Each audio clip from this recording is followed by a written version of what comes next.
အားလုံးပဲမင်္ဂလာပါဒီတစ်ခါမှာတော့ပြောစရာကောင်းတဲ့ချစ်သူဘဝလေးတွေ relationship လေးတွေပေါ့နော်ချစ်သူဘဝရဲ့မှာမဟုတ် relationship ဆိုတဲ့နေရာမှာကိုယ့်ရဲ့မိဘတွေလည်းပါတယ်နောက်ပြီးကိုယ့်ရဲ့တငယ်ချင်းတွေနောက်ကိုယ့်ရဲ့လုပ်ဖော်ကိုင်သက်တွေသူတို့တွေနဲ့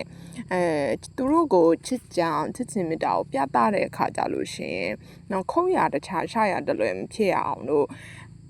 ဒီနေ့အဲ့ခေါင်းစဉ်လေးနဲ့ဆွေးနွေးသွားမယ်ပေါ့နော်အဲ့တော့တယောက်နဲ့တယောက်က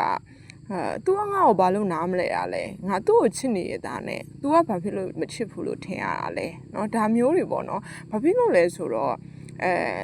language ရှိတယ် love မှာ language ရှိတယ်ပေါ့နော်အချစ်ရဲ့ဘာသာစကား၅မျိုးရှိတယ်လို့ဒေါက်တာGary Chapman ပေါ့နော်သူကရေးသားထားတဲ့စာအုပ်ထဲမှာပြောထားတယ်เนาะအဲ့တော့ဘယ်ဟာတွေလဲဆိုတော့ words or affirmation လို့ခေါ်တယ်စကားလုံးတွေကိုမှစကားလုံးတွေကပြောတဲ့ဘာသာစကားကိုကြိုက်တဲ့လူတွေပေါ့နော်သူတို့ကိုပစ္စည်းတွေပေးဖို့မလိုဘူးအချိန်တွေပေးဖို့လိုတယ်ပေါ့နော်ဒါကြီးတွေမှာသူတို့ကတိတ်ပြီးတော့မခံစားရဘူးဒါပေမဲ့သူတို့ကိုစကားလုံးလှလှလေးတွေနဲ့နော်ဒီလိုလေးလုပ်ပေးတာကျေးဇူးတင်တယ်နော်မင်းလုပ်နိုင်တာပဲမင်းနော်ဒီလိုမျိုးမင်းကတန်မာတဲ့လူပဲမင်းကငါ့ကိုကာကွယ်ဆောင်ရှောက်ပေးနိုင်တဲ့သူပဲမင်းကငါ့ကိုနားလဲပေးတဲ့သူပဲဆိုပြီးဒီလိုမျိုးစကားလုံးလေးတွေကိုမှမျော်လင့်နေတဲ့လူသားမျိုးတွေပေါ့နော်တော့အဲ့ဒါကိုသူတို့ရဲ့ love language ကwords of affirmation လို့ခေါ်တယ်ပေါ့နော်အဲ့တော့ဒီလိုလူမျိုးတွေနဲ့ကိုကချစ်ကြိုက်ခဲ့ပြီးတော့မှသူ့ကိုစကားပြောတဲ့အခါကျရင်နှိမ်ချတဲ့စကားတွေသူ့ကိုဝေဖန်တဲ့စကားတွေဒီလိုတွေတော့ပြောမိတယ်ဆိုလို့ရှိရင်နော် तू ကသူ့စိတ်ထဲမှာကငါ့ကိုမချစ်ဘူးငါ့ကိုမချစ်လို့ဒါလေးပြောတာလို့ပဲ तू ကခံယူတယ်တကယ်တော့ကိုကဒါကသူ့ကိုကောင်းစေခြင်းလို့နော်သူ့ကိုအားမလို့အားမရဖြစ်လို့ပြောတာလေးဆိုပြီးတော့ကိုကသွားပြောပေမဲ့နော် तू ကကြတော့ဒါကြီးကိုဒီ language နဲ့ပဲ तू ကချစ်တယ်မချစ်ဘူးကိုတတ်မှတ်လိုက်တာမျိုးပေါ့နော်အဲ့ဒါကိုသတိထားဖို့လိုတယ်ကိုရဲ့ချစ်သူလိုချင်တဲ့ language ကဘာလဲဆိုတာကိုကသိထားမယ်ဆိုရင် तू မကြိုက်တဲ့ဟာလေးတွေရှောင်ရှားလို့ရတယ်ပေါ့နော်နောက်တစ်မျိုးကကြတော့ quality time နော် तू ကအချိန်ပေးရမှာနော် तू ကိုလိုချင်တာက तू ချစ်သူစီကအလိုချင်ဆုံးအရာကအချိန်ပေးတာ तू သူအာယုံဆိုင်မှုကို100%လို့ကျင်တယ်သူ့ကိုအချိန်ပေးသူနဲ့စကားတွေပြောလမ်းလျှောက်သူ့အတွက်လက်ဆောင်တွေကရေးမကြည့်နေဘူးပတ်စံတွေကအဲ့လောက်ထိရေးမကြည့်နေဘူးသူနဲ့အတူတူရှိပေးတာကိုလိုချင်တယ်ဒီလိုလူမျိုးကိုသွားပြီးတော့ LDRS လူမျိုးเนาะအဲ့တော့အဝေးကနေပြီးတော့ဆိုသူဒါကြီးကိုမခံစားနိုင်ဘူးသူဒါအောင်မလိုချင်ဘူးเนาะအဲ့လိုမျိုးသူတွေရှိတယ်သူ့ကိုအချိန်မပေးဘူးအချိန်မပေးဘဲနဲ့လက်ဆောင်လေး surprise gift လေးပဲလာပေးလိုက်တယ်ဒါမျိုးတွေဆိုသူမကြိုက်ဘူးเนาะအဲ့တော့သူ့ကိုမချစ်ဘူးလို့ခံစားရတယ်ဒါဒီလိုလူတစ်မျိုးရှိတယ်နောက်တစ်ခုကကြတော့လက်ဆောင်လေးတွေပေးတာကိုလိုချင်တဲ့လူမျိုးနော်အဲ့တော့လက်ဆောင်လေးတွေပေးတာကိုသဘောကျတယ်တချို့တိုက်တွေကကြတော့လက်ဆောင်တွေကိုသိပြီးတော့မျှော်လင့်တတ်တဲ့အတိုင်းမဟုတ်အချိန်ပေးတယ်ဆိုရင်ရပြီသူ့ရဲ့စကလုံးလေးတွေနဲ့သူ့ကိုချုပ်နိုင်ရပြီပေါ့ဒါပေမဲ့တချို့တွေကြတော့လည်းအဲ့လက်ဆောင်ကိုလိုချင်တယ်နော်အမှတ်တရနေ့တိုင်းမှာလက်ဆောင်လေးတွေရတာကိုလိုချင်တယ်အဲ့လက်ဆောင်ကဘာလောက်တန်ဖိုးဖြစ်နေပါစေသူ့မှတ်ရနဲ့လက်ဆောင်ပေးတဲ့ဘောပင်လေးတစ်ချောင်းစာအုပ်လေးတစ်အုပ်ကအစပေါ့နော်မမွေလေးတပွင့်ရအစစားစရာလေးတွေအစအမှတ်တရပစ္စည်းလေးဒီလိုမျိုးလက်ဆောင်လေးတွေကိုသိမ့်ထားတတ်ပြီးတော့ဒါလေးတွေကဒီလိုပေးတာပေါ့သူ့ကိုချစ်တယ်လို့ခံစားရတယ်ဆိုတဲ့လူမျိုးတွေရှိတယ်တချို့ယောက်ျားတွေကြတော့ဒါကြီးကဘာလို့မှလဲငါအကောင်လုံးရှိသမျှပတ်စံတွေအကုန်ပေးထားတဲ့ဥစ္စာအောင်ဆိုဒါမျိုးမဟုတ်ဘူးပေါ့နော်သူတို့ကဒါလေးတွေကိုလိုချင်တယ်ဆိုတော့ဒါကလည်းဘာသာစကားတစ်ခုပဲပေါ့နော်အဲ့တော့သူကတန်ဖိုးကြည့်တာတွေမကြည့်တာတွေမလို့ခြင်းဘူးအဲ့ဒါကိုဂရုစိုက်တာမဟုတ်ဘူးသူ့ကိုစိတ်ဝင်စားမှုရှိပြီးတော့သူ့ကိုမမှတ်ရလက်ဆောင်လေးတွေပေးရအောင်လိုချင်တာအဲဆိုကိုယ့်ရဲ့ချစ်သူကဒီလိုတိုက်မျိုးဖြစ်နေရဆိုတော့ကိုကနေဆိုရင်မှတ်ထားဖို့လိုပြီပေါ့နော်နောက်ထပ်တစ်မျိုးကကြတော့ acts or service လို့ခေါ်တယ်ခုနကလက်ဆောင်သေးသေးလေးတွေပေးရတယ်ဘာလို့မှလဲဒါကြီးတွေဒီရုပ်ကြီးတွေပေးပြီးတော့ငါဘာလို့မှလဲအဲ့လိုလူမျိုးတွေပေါ့နော်သူတို့ကကြတော့သူတို့မှာဝန်ပိုးတွေရှိနေတယ်အခက်အခဲတွေရှိနေတယ်ဆိုတော့ like ကူညီဖြည့်ရှင်းပေးအဲ့တော့အခက်အခဲတွေရှိတာကိုမသိကြအောင်ဆောင်နေတယ်နားမထောင်ဘူးဒီလိုလူမျိုးဆိုရင်သူတို့ကမကြိုက်ဘူးနော်သူတို့လိုချင်တာကသူတို့အခက်အခဲတွေကိုပြောပြတယ်အဲ့ကြလို့ရှိရင်ဖြည့်ရှင်းပေးတယ်ကုညီပြီးတော့ထမ်းပေးတယ်သူတို့ဝန်ပိုးတွေဒါမျိုးကိုသဘောကျတဲ့လူမျိုးတွေဖြစ်တယ်နောက်ထပ်တစ်ခုကကြတော့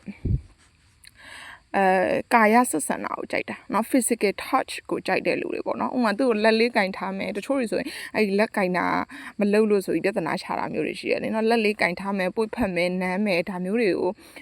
သဘောကျတဲ့လူမျိုးအဲ့လိုမှမလုပ်ဘူးဆိုလို့ရှိရင်ငါဒီနေ့ငါနဲ့တူတူအပြင်သွားတာငါ့ကိုလက်လည်းတစ်ချက်မှမကင်ဘူးဆိုပြီးတော့သူကဒီပေါ်မှာခန်းစားချက်သွားပြီးတော့ဖြစ်တာမျိုးရှိတယ်เนาะအဲ့လိုပဲသူကဒီ physical touch ကိုပဲအာရုံစိုက်တဲ့လူမျိုးဖြစ်တဲ့အတွက်အတင်းအကျပ်ကြီးသူမကြိုက်တဲ့ physical touch ပုံစံမျိုးနဲ့လာလုပ်ပြီးဆိုလို့ရှိရင်လည်း तू ကကြိုက်မှာမဟုတ်เนาะအဲ့တော့သူ့စိတ်ကိုအနာတရားဖြစ်စေတယ်အဲ့ဒါကြောင့်မို့လို့တယောက်နဲ့တယောက်ကဘာဖြစ်လို့နားမလဲရလဲငါသူနဲ့ငါနဲ့တယောက်နဲ့တယောက်ဘာလို့နေရလဲအဲ့တော့ဒီပုံစံလေးတွေကိုမတွဲခင်မှာစစ်ထားဖို့လိုတယ်အတွင်းနေနဲ့စစ်လို့ရတာပဲလीနော်ဒီဟာကိုစစ်တဲ့ဟာက YouTube မှာဒီ love language ကိုစစ်တဲ့ဟာဆိုပြီးတော့ရိုက်ရှာလိုက်လို့ရှင်ရတယ်အဲ့တော့သိသွားပြီဆိုလို့ရှင် or तू ကစကားလုံးလေးတွေနဲ့ချီးမွမ်းတာကိုကြိုက်တာပါလား or तू ကလက်ဆောင်လေးတွေပေးတာကိုကြိုက်တာပါလား तू က physical touch ကိုကြိုက်တာပါလားနောက်ပြီးလို့ရှင် तू ကသူ့ရဲ့ဝန်တော့ဝန်ပိုးလေးတွေကိုဝိုင်းပြီးကူညီပေးတာကိုကြိုက်တာပါလားသူ့ကိုအချိန်ပေးတာကိုကြိုက်တာပါလားဆိုပြီးတော့ကိုကသိသွားပြီဆိုလို့ရှင်မလှုပ်တင်တာကိုမလှုပ်ဘူးလှုပ်တင်တာလေးတွေကိုပို့ပြီးတော့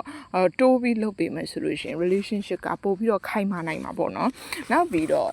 ကိုအရန်လေးစားရတဲ့ relationship coach ပေါ့နော် relationship တည်တံ့တော့မဟုတ်ဘူးတခြားဟာတွေကိုလည်း coaching လုပ်ပေးတဲ့ဆရာမကြီးရှိတယ်သူကဆိုလို့ရှင်သူတို့ relationship အဆင်မပြေနေတဲ့အချိန်မှာတဲ့သူ့ယောက်ျားပေးဖတ်တဲ့စာအုပ်ရှိအဲ့ဒါက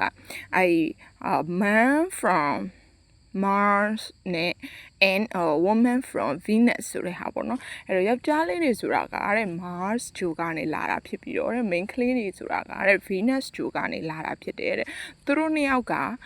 မတူညီတဲ့မျိုးစိတ်မတူညီတဲ့ဂျိုသားတွေပေါ့နော်အဲ့တော့ဂျိုသားနှစ်ခုကကဘာမှာလာပြီးတော့တွေးဆုံတယ်လို့ပုံစံမျိုးပေါ့နော်အဲ့တော့ main ကလေးတွေကလည်းသူတို့ရဲ့ပုံစံကြီးနဲ့ဒီယောက်ျားလေးကိုသွားပြီးအကဲဖြတ်နေလို့မရဘူးတိဆောက်ပုံတွေလည်းမတူဘူးတကယ်ဆိုဘာမှမတူနေဘူးเนาะတိဆောက်ပုံတွေမတူဘူးတဘာဝချင်းလည်းမတူဘူးအုံနှောင်းရဲ့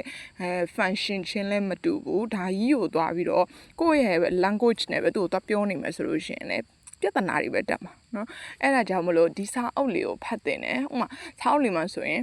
ပြဿနာတစ်ခုဖြစ်လာပြီဆိုလို့ရှိရင်ယောက်ျားလေးတွေများတော့အဖြစ်သူတို့စိတ်ညစ်သွားပြီဆိုရင်များတော့အဖြစ်ကတိတ်ဆိတ်ပြီးတော့တွင်းအောင်လိုက်တယ်တွင်းအောင်လိုက်တယ်ဘာမှမဖြစ်ရှင်သူတို့ခေါင်းမျိုးသူတို့စေကြောနေတယ်အဲ့တွင်းအောင်ပြီးတော့ပြောချင်တာကတော့တနည်းရမှာပေါ့နော်ငြိမ်တက်ပြီးတော့အဲ့လိုမျိုးရှင်းထုတ်လိုက်တယ်ရှင်းသွားပြီဆိုရင်တို့ကပြီးသွားပြီတို့ကပြန်လာတယ်ဘာမှမဖြစ်တဲ့ပုံစံနဲ့ main ကလေးတွေကြတော့အဲ့လိုမဟုတ်သူကဒီအစကြီးကသူ့မှာရစ်နှောင်ပြီးတော့သူဖြည့်ရှင်းချက်တယ် main ကလေးတွေအရင်ဖွင့်ထုတ်တာအောင်နော်စကလုံးနေနဲ့ရှင်းပြတာကိုလူချင်းနဲ့ရှင်းပြတာကိုကြားချင်းတယ်ဒါပေမဲ့ယောက်ျားလေးတွေကြတော့လေသူပြဿနာကိုသူဖြည့်ရှင်းလိုက်တယ်ပြီးသွားပြီသူစိတ်လက်အေးဖြစ်သွားပြီဆိုလို့ရှိရင် तू အကောင်းပဲကောင်းသွားပြီဆိုရင် तू ပြန်လာတယ်ဒါပေမဲ့ main ကလေးတွေကလည်းအဲ့ဒါကိုမကြိုက်တာเนาะဘာဖြစ်လို့လဲဆိုတော့တဘာဝချင်းကမတူဒီပြဿနာတကူမြင်တဲ့အမြင်ချင်းကလည်းတူမနေဘူးဖြည့်ရှင်းပုံချင်းကလည်းတူမနေဘူးဒါကြီးကိုတယောက်နဲ့တယောက်နားလည်ဖို့လိုတယ်ပေါ့နော်ဥမာTV ကြည့်တဲ့ပုံစံကိုဖြစ်ဖြစ်ယောက်ျားတွေက TV တာကြည့်နေတယ်သူတို့အဲ့မှာစိတ်ရှိရမဟုတ်ဘူးသူတို့ရဲ့အနားယူချိန်เนาะအနားယူချိန်ဆိုရင် main ကလေးတွေကစကားတွေတွတ်နဲ့ပြောမယ်အဲ့လိုမျိုးအိမ်ကလူတွေနဲ့အဲ့လိုမျိုးပဲသူတို့ကတိတ်ဆိတ်အိတ်နေလိုက်မယ်ဒီလိုမျိုးပေါ့နော်သူတို့အနာယူချိန်နေရှိတယ်ဒါမျိုးတွေကိုတယောက်နဲ့တယောက်နားလည်ဖို့လိုတယ် main ကလေးကဘယ်လိုပုံစံနဲ့ပြဿနာကိုဖြေရှင်းတာလဲဘယ်လိုအချိန်တွေမှာပြဿနာတက်တယ်လဲဘယ်လိုအချိန်တွေမှာ तू ကrelaxation လုပ်တယ်လဲဒါတွေကိုတယောက်နဲ့တယောက်နားလည်မှုရှိမယ်အချိန်ပေးမယ်ဆိုလို့ရှိရင်ပို့ပြီးတော့healthy ဖြစ်တဲ့ relationship ကိုတည်ဆောက်နိုင်မယ်လို့ရေးထားတယ်ပေါ့နော်နောက်တစ်ခုကကြတော့ဒီလိုအာရှ main ကလေးတွေကဒီယောက်ျားလေးတွေကိုမြင်တဲ့အမြင်ကနည်းနည်းတိတ်ပြီးတော့နားလည်မှုမရှိဘူးဆိုတော့ဒီမျိုးလေခုနကလို့အရှိရဗီဒီယိုတွေမှာပြောခဲ့သလိုပဲ privacy တွေအရန်ဝင်ဆွတ်ဖတ်တာတော့ control လုပ်တာတော့ဒါမျိုးတွေတအားကြီးလုပ်တယ်ပြီးရင်သဝင်တိုးတာတွေနောက်ပြီးစိတ်မချတာတွေဒါအရန်ဖြစ်တယ်အဲ့လိုမျိုးဖြစ်နေတာကကိုယ့်ရဲ့သဘာဝနဲ့လိုက်ပြီးတော့ညှိပြီးတော့စဉ်းစားနေရမျိုးလည်းဖြစ်နိုင်တယ်သူတို့အပေါ်နားမလည်နေရမျိုးလည်းဖြစ်နိုင်တယ်တချို့တွေကြတော့လေကိုယ့်ကိုလာပြီးတော့ရက်ဆက်နေတာတောင်မှပဲကိုကလက်ခံနေရမျိုးလည်းဖြစ်နိုင်တယ်ဒါမျိုးတွေကိုရှင်းရှင်းလင်းလင်းသိစေချင်တယ်ဆိုရင်ဆရာဝိဇ္ဇာရဲ့ရာဇာဝိဇ္ဇာရဲ့ပေါ့နော် ဖက်ရမြဲတတ်သည်ဆိုတဲ့စာအုပ်ကို recommend ပေးခြင်းတယ်အဲ့ဒီမှာဆိုလို့ရှိရင်ဒီမြန်မာ culture နဲ့မြန်မာမိန်းကလေးတွေရဲ့အတွေ့နောက်ပြီးယောက်ျားလေးတွေရဲ့အတွေ့ကိုသူကဒီလိုမျိုးလေးရှင်သွေးရော့ပြထားတယ်ဒါကိုလည်းဒီသမီးစားတွေတူတူဖတ်မယ်ဒီစာအုပ်တွေကိုတူတူဖတ်မယ်ဆိုလို့ရှိရင်တယောက်နဲ့တယောက်ပို့ပြီးနားလဲနိုင်လာမယ်လို့ထင်တယ်အဲ့စာအုပ်တွေဖတ်လိုက်ခြင်းအဖြစ်လေကိုက relationship coach မလိုနေဘူးအော်ဒါကဒီလိုပါလားဒီလိုတွေးရပါဆိုတယောက်နဲ့တယောက်နားလည်မှုပိုတိုးသွားမယ်ဆိုအထူးကိုယ့်ရဲ့ယောက်ျားမှမဟုတ်ဘူးကိုမွေးလာမဲ့သားသမီးဒါမှမဟုတ်လေကိုယ့်ရဲ့အဖေပေါ့နော်ဒီလိုမျိုးယောက်ျားတခြားယောက်ျားတွေကိုသဘောတဘာဝကိုလည်းနားလည်လာမယ်ဒီကနေပြီးတော့ relationship ကပိုပြီးတိုးတက်ခိုက်မာလာမယ်လို့ထင်တယ်ကိုတိုင်းလည်းဒီလိုစာအုပ်တွေကိုဖတ်တယ်ဒီလိုမျိုးနားလည်မှုတွေပို့ပြီးတော့တိုးလာတယ်ကိုတိုင်းလည်းနှစ်ယောက်လုံးဖတ်တဲ့အခါမှာလေနှစ်ယောက်လုံးဖတ်တယ်နှစ်ယောက်လုံးနားလည်တယ်နှစ်ယောက်လုံးတယောက်နဲ့တယောက်လိုအပ်ချက်တွေကိုဖြည့်ဆည်းတယ်ဒါမျိုးဆိုရင်ပိုကောင်းတဲ့ relationship တွေတည်ဆောက်နိုင်မလို့ထင်တယ်ဒီ relationship တည်ဆောက်ဖို့ပြောရခြင်းကတော့အဓိက relationship ကိုဥတည်တာမဟုတ်ဘဲနဲ့ခုနကပြောသလိုနောက်လာမယ့် generation ရဲ့ကိုတက်ရောက်မဲ့ဆိုးကျိုးတွေကိုတက်နိုင်တဲ့လောက် short ချခြင်းနဲ့စိတ်ဆန္ဒနဲ့ပြောခြင်းဖြစ်ပါတယ်အားလုံးကိုကျေးဇူးတင်ပါတယ်